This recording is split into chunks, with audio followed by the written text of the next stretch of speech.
नमस्कार, मी प्रणिता बोरसे. आपण पाहत आहात TV9 मराठी आणि बुलेटिनमध्ये पाहणार आहोत महाफास्ट 100 बातम्या. रमेश चेन्नीथला दुपारी 4 वाजता मातोश्रीवर ठाकरेंची भेट घेणार. बंडखोरी टाळण्यासंदर्भात दोघांमध्ये चर्चा होण्याची शक्यता. आमच्यातल्या सर्व बंडखोरांना अर्ज मागे घ्यायला लावणार. आमच्यात कुठेही मैत्रीपूर्ण लढत होणार नाही. महाविकास आघाडीत मतभेद नाहीत, आम्ही एकत्र. चेन्नीथलांचं वक्तव्य. कुणी बंडखोरी करून अर्ज भरला असेल तर आम्ही समजूत काढू, तर 90% जागांवर आम्ही कार्यकर्त्यांची समजूत काढली आहे. राऊतांची बंडखोरीबाबत प्रतिक्रिया. नाशिक मध्यमधून काँग्रेसच्या हेमलता पाटील उमेदवारी अर्ज मागे घेणार, तर भायखळ्यातून मधू चव्हाणही उमेदवारी अर्ज मागे घेणार. महायुती एक विचित्र गठबंधन. भाजपचं फक्त निवडणुका लढतंय. महायुती संपलेली दिसते. भाजपचेच उमेदवार शिंदे गट आणि अजित पवार गटातून लढतायत. चेन्नीथलांची टीका. मित्रपक्षांनी जास्त जागा लढल्या तर वाईट वाटण्याचं कारण नाही. आम्ही आकडे मोजत नाहीत, तर आम्हाला निवडणुका जिंकायच्या. राऊतांचं विधान. काँग्रेस ठाकरे गटाचा कचरा करत आहे. काँग्रेसनं ठाकरे गटाला 100 जागाही दिल्या नाहीत. नितेश राणेंचा टोला. महायुतीच्या नेत्यांची आज वर्षा निवासस्थानी बैठक. बैठकीत बंडखोरी केलेल्या नेत्यांबाबत चर्चा होण्याची शक्यता.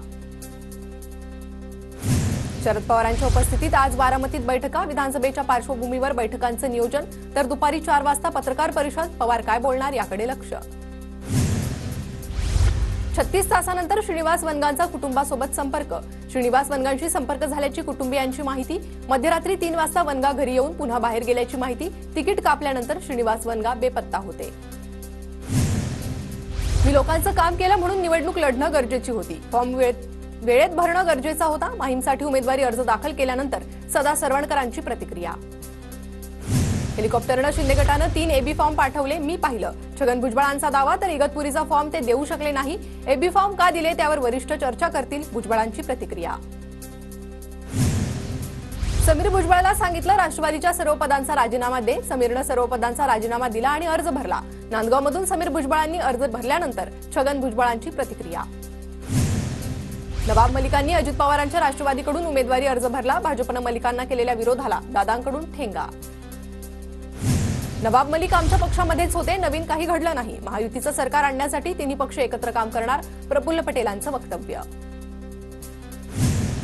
गोपनीय विषय जनतेसमोर आणला. अजित पवार फडणवीसांवर गुन्हा दाखल झाला पाहिजे. अजित पवारांनी RR पाटलांवर केलेल्या आरोपांनंतर राऊतांचा हल्लाबोल.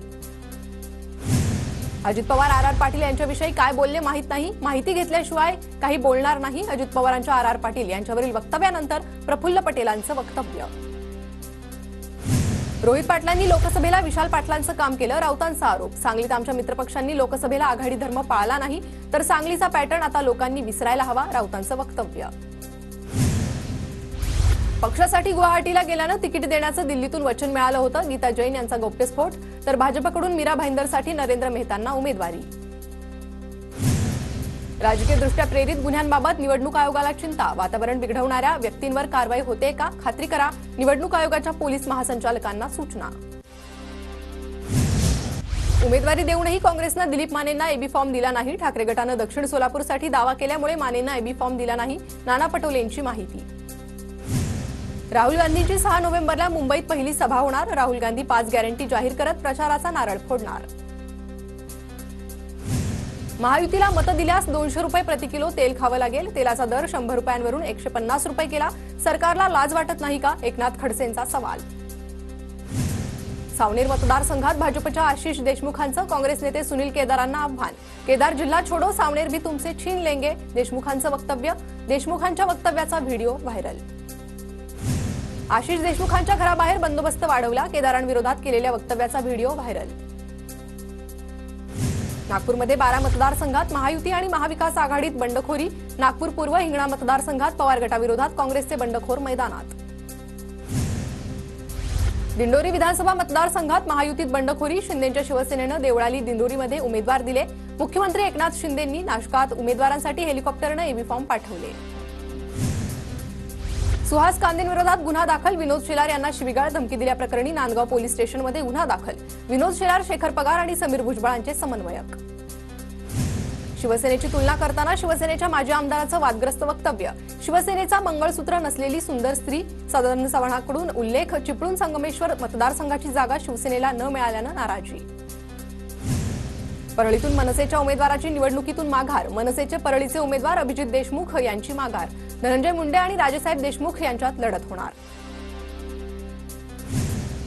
भाजपला रत्नागिरीत एकही जागा मिळाली नाही, भाजपवाले कसे आहेत हे सर्वांना माहिती, भास्कर जाधवांची टीका. बुलढाणा मतदारसंघात संजय गायकवाडांची डोकेदुखी वाढण्याची शक्यता, भाजपचे माजी आमदार विजयराज शिंदेंनी अपक्ष अर्ज भरला, विजयराज शिंदेंनी पक्षाकडे मैत्रीपूर्ण लढतीची मागणी केली. सिंदखेड राजा मतदारसंघात भाजपची बंडखोरी, भाजपचे युवा नेता अंकुर देशपांडेंनी अपक्ष उमेदवारी अर्ज भरला, शिंदे गटाचे उमेदवार शशिकांत खेडेकरांच्या अडचणीत वाढ. पर्वती मतदारसंघातील अपक्ष उमेदवार आबा बागुलांकडून आज प्रचाराला सुरुवात, कोणत्याही परिस्थितीत माघार घेणार नाही, आबा बागुल लढण्यावर ठाम, आबा बागुल काँग्रेसकडून इच्छुक होते. महायुतीचे डोंबिवली विधानसभेचे उमेदवार रवींद्र चव्हाणांकडून डोंबिवली स्थानकातून प्रचाराला सुरुवात, चव्हाणांकडून लोकल रेल्वेच्या गर्दीवर नियंत्रणासाठी 15 डब्यांच्या गाड्या, लेडीज स्पेशल लोकलची मागणी करण्याचं आश्वासन. परभणीच्या गंगाखेड विधानसभेत तिरंगी लढत, राष्ट्रीय समाज पक्षाचे रत्नाकर गुट्टे, ठाकरे गटाचे विशाल पाटील, वंचितकडून सीताराम घनदाट यांच्यात तिरंगी सामना. परभणीत तिरंगी लढत होणार, शिंदे गट, ठाकरे गट आणि वंचित बहुजन आघाडीत लढत, वंचितकडून परभणीत मुस्लिम चेहरा. जिंतूर सेलू विधानसभेत तिरंगी लढत, भाजप विरुद्ध शरद पवार गट आणि वंचित अशी लढत होणार. परभणीच्या पाथरी विधानसभा मतदारसंघात चौरंगी लढत, महाविकास आघाडी आणि महायुती दोघांमध्ये बंडखोरी. जळगाव जिल्ह्यातील 11 विधानसभा मतदारसंघात 258 उमेदवारांनी 372 उमेदवारी अर्ज दाखल केले, जळगाव शहर मतदारसंघातून सर्वाधिक 51 उमेदवारी अर्ज.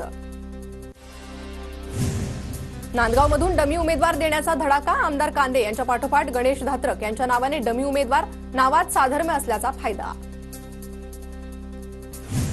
श्रीवर्धनमध्ये महाविकास आघाडीमध्ये बिघाडी, पवार गटाच्या उमेदवाराचं काम करणार नाही, ठाकरे गटाची भूमिका, ठाकरे गटातून हकालपट्टी करण्यात आलेले अनिल नवगणे यांना पवार गटाकडून श्रीवर्धनमध्ये उमेदवारी. मनोज जरांगेंची तब्येत खालावली, मनोज जरांगेंना ताप आणि अशक्तपणा, खासगी रुग्णालयात उपचार सुरू, जरांगेंना आरामाची गरज असल्याची डॉक्टरांची माहिती. मनोज जरांगे उद्या विविध समाजाच्या धर्मगुरूंशी संवाद साधणार, मराठा अल्पसंख्याक एससी एसटी मतांचं समीकरण जुळवण्यासाठी, मराठा अल्पसंख्याक एससी एसटी मतांचं समीकरण जुळवण्यासाठी धर्मगुरूंशी संवाद. ठाकरे गटाचे उमेदवार अनिल गोटेंनी घेतली मनोज जरांगेंची भेट, पहिल्या दिवसापासून माझा जरांगेंच्या आंदोलनाला पाठिंबा असल्याचं अनिल गोटेंचं वक्तव्य. दरम्यान अनिल गोटे धुळे शहरमधून ठाकरे गटाचे उमेदवार. अजितदादा गटाचे मोहोळचे उमेदवार यशवंत माने जरांगेंच्या भेटीला, यशवंत मानेंच्या विरुद्ध पवार गटाचे राजू खरे, निवडणुकीच्या मैदानात मोहोळ मतदारसंघ राखीव असल्यानं जरांगे कोणाला पाठिंबा देणार याकडे लक्ष. चाळीसगावच्या चोरानं माझ्या पाठीत खंजीर खुपसला, नाव न घेता उन्मेष पाटलांची भाजपच्या मंगेश चव्हाणांवर टीका, तर उन्मेष पाटील कुणालाच झाला नाही, मी त्याच्यासाठी जीवाचं पाणी केलं, मंगेश चव्हाण यांचं उन्मेष पाटलांना प्रत्युत्तर.